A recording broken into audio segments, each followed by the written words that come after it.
पापा की तबीयत खराब रहती है, हमारी दुआएं चलती है हमारे पापा की। क्या यहाँ पे अस्थमा वगैरह की भी दिक्कत है लोगों को? सबकी बीमारी है। थ्रोट प्रॉब्लम 84% लोगों में मिला। बीड़ी पीते हैं, सिगरेट पीते हैं, उनसे उनके लंग्स खराब हो रहे हैं, इसलिए अस्थमा हो रहा है। ये खाली इस पोल्यूशन की वजह से, ये डंपिंग यार्ड की स्लरी से ही अस्थमा हो रहा है। यहाँ खेतों में क्या हालत है अभी? खेतों में बहुत खराब है। खराब है। मतलब उपज होती थी, खेती बाड़ी में होना बंद हो गई पाउडर की वजह से। लेड सिलिकेट और जो कॉपर सल्फेट है उसकी मात्रा सबसे ज़्यादा मिली सॉइल में। एलर्जी है, जी स्किन एलर्जी है, वोमिटिंग होना, खांसी होना, ये नॉर्मल सी बात है इनके। 50% पेशेंट ऐसे है। आपके कोई आसपास लोग हैं जिनकी डेथ भी हो गई इस चक्कर में? बहुत रोजाना होती है एरिया में डेढ़ तो। जो लोग उस इंडस्ट्री में काम करते हैं उन लोगों के लिए सेफ्टी मेजर्स जो हैं, जैसे मास्क लगाना है। मास्क लगने का मतलब कि हम इस बात को मान रहे हैं कि ये गलत चीज है, जबकि हमारे पास ऐसी कोई शिकायत ही नहीं है। ये मेरी फोटो आप पहचानोगे नहीं। भाई यहाँ के लोगों को ना धूल खाने की आदत हो चुकी है। एसोसिएशन सुनते नहीं है, ये कंप्लेन भी करते हैं लेकिन आश्वासन देके वापस। ये झूठ बात कही है, मेरे से आज तक कोई आगे नहीं मिला। वो गलत बताते हैं, हम सोचते हैं हम गलत नहीं। ये वीडियो ना हमारी एसोसिएशन तक पहुंचाना, जो इनको पता लगे एक्सपोज करो। तो आपका ये कहना कि इसमें डंपिंग यार्ड का कोई लेना देना नहीं? आज तक नहीं। उनकी तबीयत खराब हो नहीं, कोई नहीं। खांसी होती है? खांसी होती है ना, क्यों नहीं होती है? पत्थर ही पत्थर है ये तो।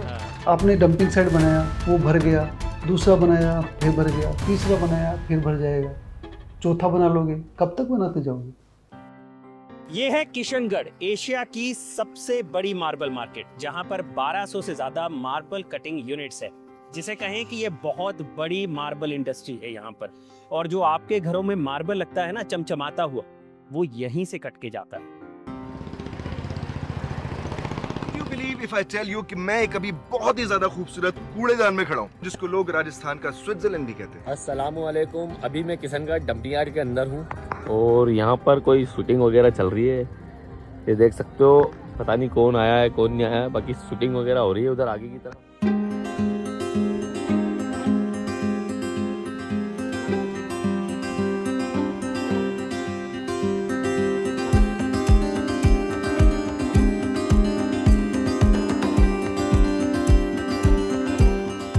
तो इस जगह को कहा जाता है स्नो यार्ड। किशनगढ़ के बीच बनी हुई है, जिसे मिनी स्विट्जरलैंड के नाम से अब लोग जानने लग गए हैं। कारण क्या है उसके पीछे?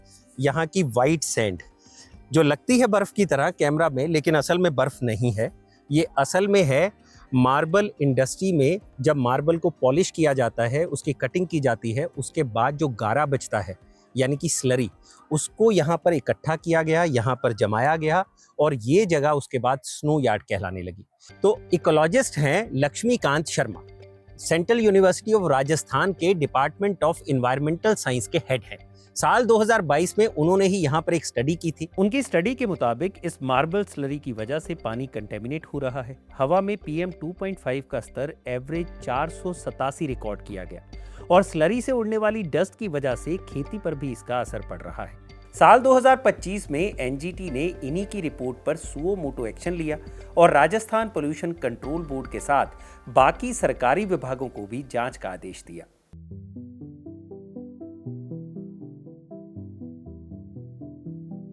ये हमारा स्टडी का पूरा कंक्लूजन है जो हमने किया था। ये है पूरा, हमने 3 जोन में इसको डिवाइड किया। पूरा मार्बल जोन जो है उसको, एक था जो जोन ए है वो 2 किलोमीटर बफर एरिया का था। एक जोन बी बनाया जो कि 6 किलोमीटर बफर एरिया का है।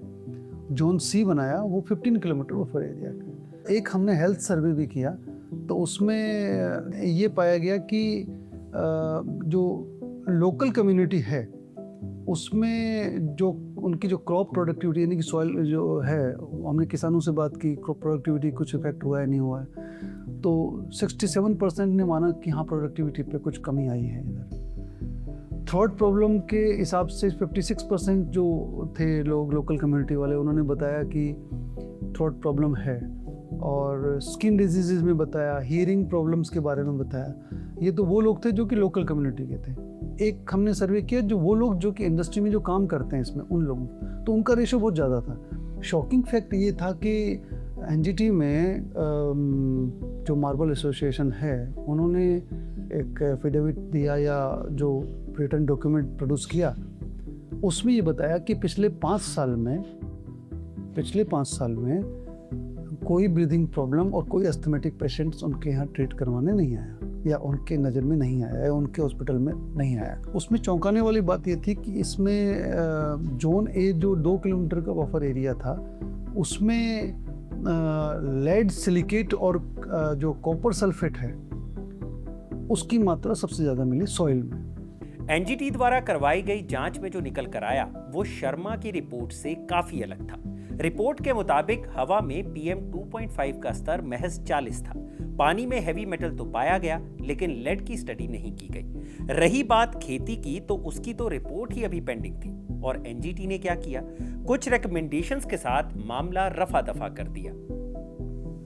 क्या उन्होंने क्लीन चिट दे दी है अब इसको कि आप चलाइए इसको बस विद प्रॉपर मॉनिटरिंग? हाँ, लगता तो यही है। डंपिंग जोन से महज आधे किलोमीटर की दूरी पर ही हमें एक बंजारों की बस्ती दिखी जहां पर हमें कुछ छोटे बच्चे दिखाई दिए। जब हमने वहां पर पड़ताल की तो हमें पता चला कि वहां रहने वाले जितने भी लोग हैं वो ज़्यादातर इसी मार्बल इंडस्ट्री में काम करते हैं। इन पर इसका क्या असर है वो भी हमने जानने की कोशिश की। तो मम्मी पापा मार्बल इंडस्ट्री में ही काम करते हैं यहाँ पे, घिसाई में काम करते हैं? मम्मी गई खाद पर जाते ना। अच्छा हाँ। तो कहाँ गई मम्मी अभी? मम्मी खाद पर गई। अच्छा, तो यहाँ पानी वानी की व्यवस्था कैसी है? टैंकर आता है 350 रुपए में टैंकर। 350 रुपए में टैंकर आता है। ये तो दूसरी- पापा वगैरह शाम को आते हैं। तबीयत कैसी रहती है पापा की? खराब। वो हमारे पापा की बात खराब रहती है, हमारी दवाई चलती है हमारे पापा की। दवाई चलती है? किस चीज की दवाई चलती है बेटा? मेरे पापा के ना पेट बहुत दुखता है। पेट दुखता है हाँ। और खांसी वगैरह? खांसी वगैरह मेरे पापा की भी चलती। इसको अच्छा, तो तुम्हारे पापा की भी दवाई चलती एलर्जी है? हो रहा है किसके पापा के। और किस चीज की? Skin allergy? ऐसे ही शरीर पे चकते पड़ जाते मेरी दादी के भी अभी घर पे ही है मेरी दादी। हैं? अच्छा, हाँ।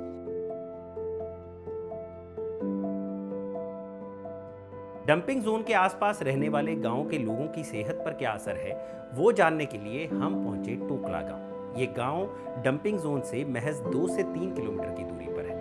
क्या नाम है आपका? शैतान। और आपका? मेरा नाम गणेश। गणेश। तो कितना टाइम हो गया इन फैक्ट्रियों में काम करते हुए बाबा? ज्यादा नहीं हुआ, 2016 से। 2016 से। हाँ, नोटबंदी से है। कि यहाँ खेतों में क्या हालत है अभी? खेतों में बहुत खराब है। खराब है? मतलब उपज होती थी, खेती बाड़ी में उड़ना बंद हो गई पाउडर की वजह से। पाउडर की वजह से? पाउडर, और बहुत कितना पाउडर उड़ता है यहाँ पे? बहुत ज्यादा। इधर तो गर्मियों में तो बहुत ज्यादा उड़ेगा, उधर तो चलना नहीं होता है बाइक से। जगह जगह जैसे पांडु का जैसे बना रखे हैं। हाँ हाँ, जहाँ देखा जहाँ डंपिंग यार्ड बना दिया। जहाँ देखा डंपिंग यार्ड बना। हाँ, जहाँ। तो यहाँ पे पाउडर की वजह से फिर खेती बाड़ी में दिक्कत आ रही नहीं है? हो रहा, बेच रहे हैं, उन्हीं को दे रहे हैं सेठों को ही, तभी तो बेच रहे हैं कि तुम ही रख लो इनको भी। उपज नहीं होती है, मतलब खेती बाड़ी नहीं हो रही है यहाँ पे। एक तो खेतों की हालत खराब है, बहुत ज्यादा। दूसरा यहाँ पे जो लोग रहते हैं कि उनकी हेल्थ पे भी असर पड़ता है इस चीज का। बहुत ज्यादा पड़ता है। किस पड़ता तरह है, वो के? केमिकल है, तो वो ये जो पानी है ना साफ करने के लिए जो केमिकल का पानी उड़ता है ना, उससे बहुत ज्यादा फर्क पड़ता है। बाल उड़ गए पूरा। भाई जैसे सांस ले अंदर जाओ पाउडर बाद दिन भर काम करे तो पाउडर तो अंदर ही जा रही है। तो फिर दिक्कत क्या आती है इससे? दिक्कत तो आवे ये पेट में पेट दर्द करता है हाँ। क्या? क्या क्या होता है? गांठें पड़ जाती है, पेट में दर्द करने लग जाता है, गांठें पड़ जाते हाँ। हैं और खांसी वगैरह? खांसी वगैरह से सब चलती है यहाँ पे। यहाँ पे जो लोग हैं क्या यहाँ पे अस्थमा वगैरह की भी दिक्कत है लोगों को? सबकी बीमारी है, और फिर भी आप लोग यही काम कर रहे हैं? क्या करें, मजदूरी है, इनके अलावा कोई धंधा नहीं है हमारे पास। तो कभी बात नहीं हुई आपकी इन लोगों के साथ कि क्या कर रहे हैं? क्या बात है, कुछ हमारी सुनता ही नहीं है। उनका नहीं कोई बात है। नाइट में ट्रैक्टर चलाते हैं, हाँ हाँ। कहाँ पे छोड़ देते हैं, हम तो अब ध्यान थोड़ी रखते हैं भाई खेत में आएगा ये कहाँ पे छोड़ देते हैं। डंपिंग यार्ड बना हुआ है लेकिन इसमें नहीं चलता है, खेतों में चलता है। और ये कारण क्या है फिर? कारण तो क्या है, पैसे बचाने के लिए यहाँ पे छोड़ देते हैं। कैसे उनका पेट दर्द? पेट दर्द ये कल आपके पास ही आए थे? हाँ कल ये गए थे डंपिंग जोन में ना वहाँ हाँ, पे, हाँ, और वहाँ पे इन्होंने मास्क नहीं लगाया था अच्छा अच्छा और पानी पिया था अलग से। अच्छा अच्छा। और उसके बाद क्या हालत थी इसकी जरा बताइए आप भी। इनका सीवियर एब्डोमिनल पेन था तो दर्द के हिसाब से इनको डॉक्टर के रिकमेंडेशन से इंजेक्शंस वगैरह लगाए थे जो अभी रिलीफ में है। बस आपसे ये जानना चाह रहा हूँ आपसे कि मेनली यहाँ पर क्या अस्थमा के पेशेंट्स होते हैं यहाँ इस रीजन में? आप भी तो क्योंकि डॉक्टर्स के साथ काम कर रहे हैं तो हाँ आप कैसे होते हैं अस्थमा के पेशेंट्स हाँ, हैं यहाँ? सिलिकोसिस वगैरह के भी पेशेंट्स होते हैं। पेशेंट्स होते हैं। कैसी लोग ज्यादा इस चीज से पीड़ित होते हैं, मजदूर वर्ग या थोड़े जो वेल टू डू हैं वो भी?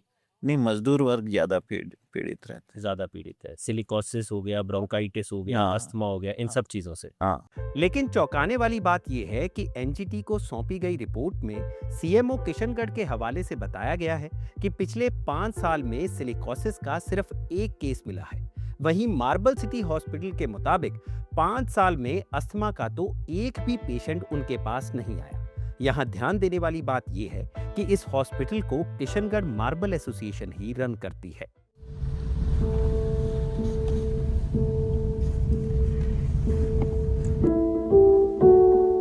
धर्मेंद्र नाम है आपका? धर्मेंद्र नाम है मेरा। अच्छा अच्छा, अभी हमको किसी ने बताया कि आप यहाँ बैठते हैं। जी सर। तो टोकड़ा गांव में आप ही इलाज करते हैं लोगों का, सबका। और आपका क्या नाम है? राम रतन। राम रतन। और आप क्या करते हैं सर? मैं तो ये अपने यही घर पे रहता हूँ, वार्ड पंच। अच्छा, पंच हैं आप? हाँ, अच्छा, ठीक ठीक। तो मुखिया है ये गांव के एक तरीके के? बढ़िया बढ़िया। तो डॉक्टर साहब, हम लोग ये जानने आए थे यहाँ पर कि जो ये डंपिंग जोन यहाँ पर बना हुआ है, उसकी वजह से ये जो टोकड़ा गांव है या आसपास के गांव जहाँ के भी लोग आपके पास आते हैं, क्या दिक्कतें फेस कर रहे हैं? इनमें एक तो एलर्जी है जी, स्किन एलर्जी है, वोमिटिंग होना, खांसी होना, ये नॉर्मल सी बात है इनके। आँखों में जलन वगैरह ये रहती है, पेशेंटों में आते रहते हैं मेरे पास। बाकी पेशेंट परेशान है इससे, डस्ट से ज़्यादा परेशान है। स्किन एलर्जी ज़्यादा होती है पेशेंटों में, सबसे ज़्यादा प्रॉब्लम तो यही हो रही है इनको। एसोसिएशन सुनते नहीं है, ये कंप्लेन भी करते हैं लेकिन आश्वासन दे के वापस भेज देते हैं इनको, इनकी सुनाई करते नहीं है कोई। तो ये डस्ट किस तरीके से आदमी पे इम्पैक्ट डालती है? ये डस्ट है, जैसे लंग्स पे इम्पैक्ट है, उनको या तो टीबी हो जाएगी या फिर वोमिटिंग होके इन्फेक्शन होता है, लीवर में इन्फेक्शन होता, चक्कर आना, उल्टी होना, ये सारे जाहिर सी बात है। इनको आते रहते हैं ऐसे पेशेंट सुबह शाम मेरे पास। कितने पेशेंट आते हैं आपके पास ऐसे? मतलब इस गांव में ऐसे लगभग कितने पेशेंट? मेरे पेशेंट करीबन गांव में 50% पेशेंट ऐसे हैं।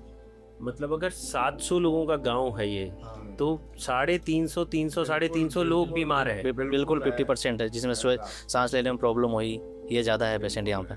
सांस लेने वाली प्रॉब्लम है? हाँ, सांस तो में ये प्रॉब्लम हुई ज़्यादा तक है, और स्किन डिजीज, ये 2 पेशेंट ज़्यादा आते हैं बस। तो ये जो एसोसिएशन वाले एनजीटी में लगा रहे हैं कि जो इनका हॉस्पिटल है, क्या नाम है उसका हॉस्पिटल का? Marble city hospital. इनका ये कहना है कि 5 साल में इनके पास अस्थमा का एक भी पेशेंट नहीं आया।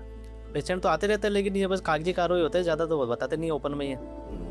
और बाकी छोटे मोटे में चले जाते हैं, जैसे हमारे पास आ जाते हैं और भी बहुत आसपास बैठे हैं, वहाँ ज़्यादा तक वहाँ चले जाते हैं पेशेंट, वहाँ पे ट्रीटमेंट चलते हैं। और वहाँ पे कॉस्टली पड़ती है ज़्यादा, मार्बल सिटी में कॉस्टली ज़्यादा पड़ते हैं, तो हमारे जैसे ले लेते हैं ये। एनजीटी को दी गई रिपोर्ट में मार्बल एसोसिएशन द्वारा 1 लाख पेड़ लगाने की बात कही गई है, और ये भी कहा गया है कि उन्होंने डंपिंग साइट के इर्द गिर्द पेड़ लगाए हैं ताकि स्लरी की धूल को रोका जा सके। लेकिन क्या ये पेड़ इतने हैं कि ये धूल को रोक सके? आप खुद फैसला कीजिए। किसान है, उनकी जमीनों पे जो फसल है, क्या उसकी जो पैदावार है वो कम हो गई है क्या? सच? बिल्कुल कम हो गई। आप जमीन की जांच करा सकते हो, कैसे करा लो, हमारे बिल्कुल 0% हो गई हमें। क्यों? इस केमिकल की वजह से हो गई है, बिल्कुल पाउडर में केमिकल आता है, उसकी वजह से हो गई। तो उस जमीन का क्या कर रहा है किसान? क्या कर रहे हैं? बातें करते हैं, जो होता है जो ले लेते हैं पैदा, बस। ये जितनी जमीनें हैं ना अपनी यहाँ पे, उसमें सब में खड्डा कर रखे हैं, ये डस्ट पटक रहे हैं उसमें ला के, और वो सब उड़ रही है यहाँ आसपास में। डंपिंग में एक नहीं डालता, एसोसिएशन वाला बोलता ही नहीं है उनको। बहुत सारे ऐसे खड्डे हो रखे हैं हमारे जमीनों में यहाँ पे। तो आप लोगों ने विरोध नहीं किया इसी? अरे विरोध किया, लेकिन उनको सुनते ही नहीं है, क्या करें? कहते हैं हमारी जमीन है, तो उसको क्या कहें भाई? है अगले की जमीन भी है, उसको क्या बोले हम? एसोसिएशन वाला को करना चाहिए ये चीज, सुधीर जी को भाई, कि ये कैसे हो रहा है यहाँ पे।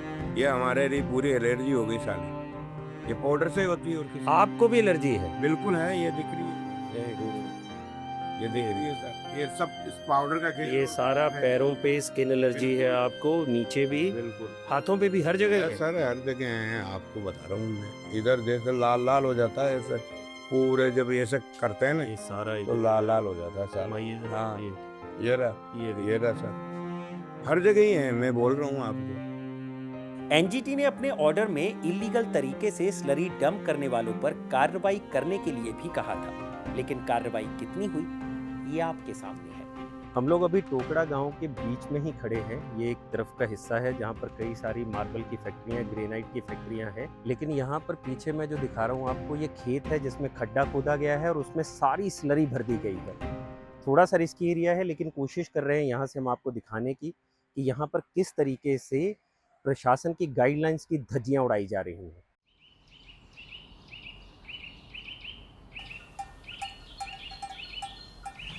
तो फिर यहाँ पे धूल मिट्टी उड़ती रहती है टैंकरों में? ये तो 24 घंटे उड़ती रहती है। रात को थोड़ा सुकून मिलता है, जब अभी जाएंगे तो पूरे ये दिख रहे हैं ना, ये वाइट हो जाएंगे कपड़े सारे, पूरे वाइट हो जाएंगे। यहाँ से वकील भी गुजर जाएगा ना, वकील तो पहचानेगा नहीं, वकील आएगा। रियल बात है, इतनी ज्यादा धूल हो जाती है। और आप सब लोग यही टाइल इंडस्ट्री में ही काम करते हैं? हाँ। यहाँ के लोगों को ना धूल खाने की आदत हो चुकी है। धूल खाने की आदत हो गई। बढ़िया बढ़िया। हम तो काम करते लगाते नहीं है मास्क। मेरी फोटो आप पहचानोगे नहीं। ओ भाई, ये कैसे इतना काम करते हैं इसका? कैलेंडर चलता है, अरे मॉडलिंग करना। और तुम लोग अभी ईद वाली छुट्टी मना रहे हो आज? छुट्टी मना रहे हैं, नहीं तो रोज काम होता है। छुट्टी मिलती है किसी दिन हफ्ते में? एक मिलती है, अमावस महीने में एक छुट्टी है महीने में। उसकी भी सैलरी करती है वो, तो मतलब अमावस के हिसाब से वही के सब कर लेते छुट्टी। गांव के करते हैं ना, तो हम भी कर लेते। मतलब मालिक ये कहता है कि अगर मैं तुम्हें 15,000 रुपए तनख्वाह दूंगा तो महीने में एक छुट्टी भी नहीं दूंगा। नहीं, महीने की मतलब एक छुट्टी, और अगर करते हैं ना खुद छुट्टी, तो उस छुट्टी के पैसे काटता है। अगर आप जाना और बीमार हो जाओ तो भी, अगर आप फैक्ट्री में आओगे तो आपकी सैलरी चालू रहेगी। अच्छा, आप जिस दिन छुट्टी लोगे आपकी एब्सेंट लग जाएगी। अच्छा, ऐसा ही फंडा है। 30 दिन भरे हैं। और मालिक तो कहता है ESI भी करवाई है मैंने, इंश्योरेंस भी करवाई है अपने स्टाफ की। नहीं, और अगर खुद का भला करता है वो, तो फैक्ट्री में जैसे कोई काम कर रहा है, वो अगर उसके कहीं लगी फैक्ट्री के थ्रू, उसने छुट्टी भी कर लेना तो भी कोई मतलब नहीं। अच्छा, मतलब ऐसा नहीं है कि अगर फैक्ट्री के काम पे भी चोट लग गई तो तुम्हें एसोसिएशन तक पहुंचाना, जो इनको पता लगे, एक्सपोज करो। एनजीटी के ऑर्डर की रिकमेंडेशन कितनी फॉलो हो रही है वो तो नहीं पता, लेकिन रिकमेंडेशंस के मुताबिक ना तो हमें कहीं रोड पर डस्ट स्वीपिंग मशीन दिखी और ना ही डस्ट को कंट्रोल करने वाली मिस्ट गन दिखाई दी। भाई साहब, भैया, तो इधर गिरता है सारा क्या? जितना भी आता है ग्रेनाइट वगैरह का? हाँ, ये स्लरी इधर गिरती है सारी? मतलब ये क्या है, इधर व्हाइट वाला है, इधर ब्लैक वाला है। ये भरने वाला है क्या? नहीं, उठ रहा है ना माल उठ रहा है अभी। हाँ, गाड़ियाँ लगी हुई है मोरबी के लिए। हाँ, जा रहे हैं। मोरबी तो शायद अभी बंद है मेरे हिसाब से, दूसरी जगह जा रहा है। दूसरी जगह जा रहा है। हाँ, लेकिन माल उठ भी रहा है। हाँ, लिखिए। यार, गिराने वाले तो ज्यादा जा रहे हैं। कौन से? अरे साहब, ये इसमें गीला माल आता है। वही कह रहा हूँ, ये सब गिरा रहे हैं। इसमें क्या पानी ज्यादा आता है, माल कम आता है। दिन में कितने ट्रक निकलते होंगे यहाँ से भर के? अभी तो मेरे हिसाब से कम हो गए, 2 मतलब 30-35 गाड़ी निकलती है दिन की भर के। मेरे देखते देखते 6ठा ट्रैक्टर है ये। हाँ, 5 मिनट में। हाँ, वो सही है, लेकिन 150 के आसपास करीब आते हो। आप गार्ड की नौकरी करते हैं? हाँ, हम तो मास्क क्यों नहीं लगाते हो, या इतनी धूल है? मास्क वो रखा है, अभी धोया है उसको। तो है, मास्क रखता हूँ मैं। वैसे खांसी होती है? खांसी होती है ना, क्यों नहीं होती है? होती है खांसी। हाँ, दवाई चल रही है? हाँ, इसी से तो होती है ये। हाँ। ये है ना, पत्थर ही पत्थर है ये तो। हाँ। तो मैं मास्क लेके आया, उसको धो के फिर वापस लगा ले। दवाई चल रही है? हाँ, खांसी की? खांसी। अच्छा।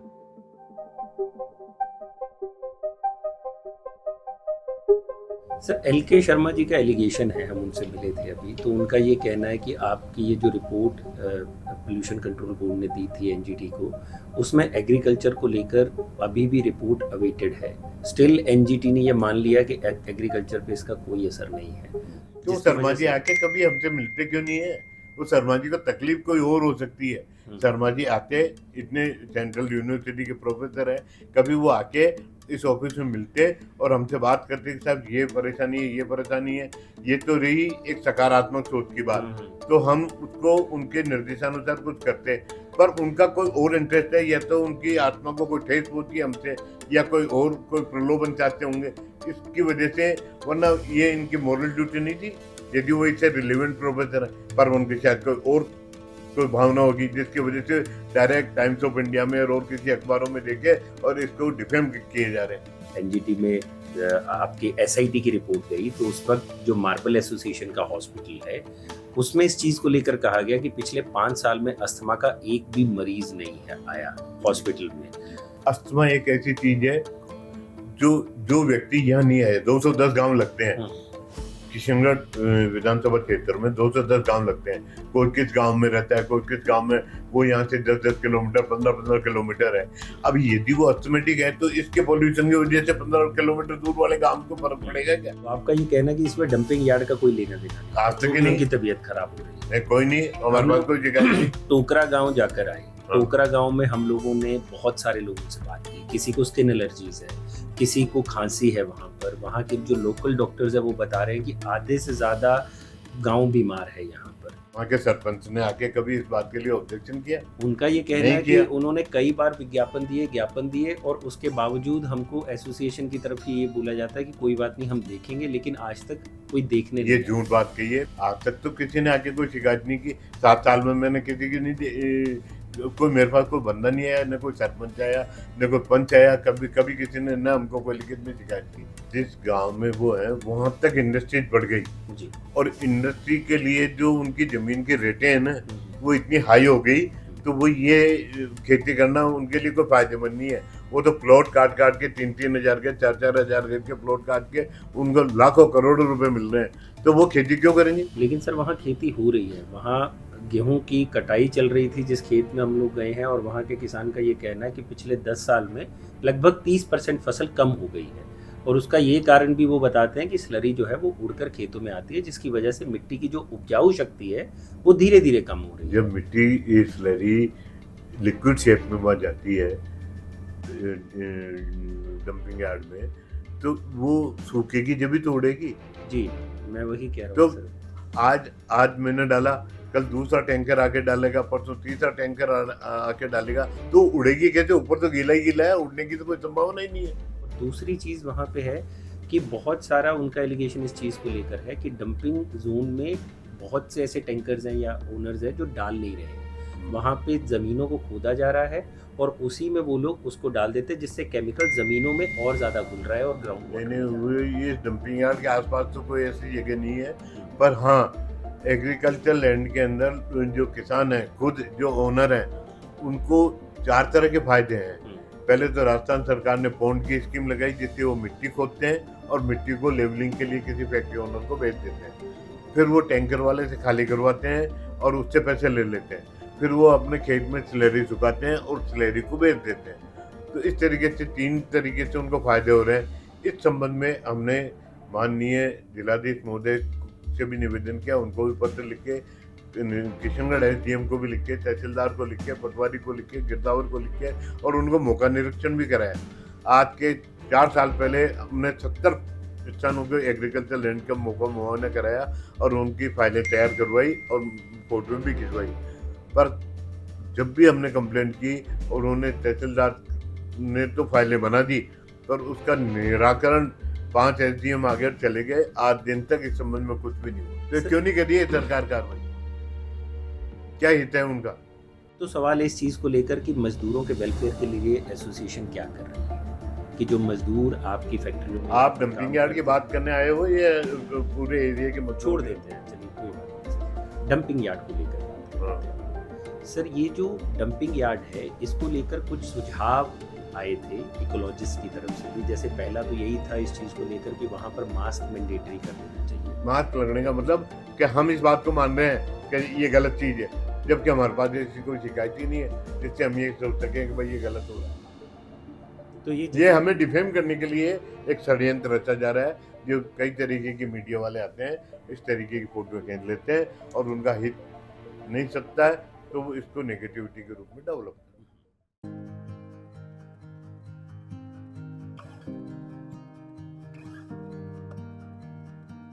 ये सिर्फ किशनगढ़ का डंपिंग ग्राउंड नहीं है, ये धीरे धीरे फैलता हुआ जहर है।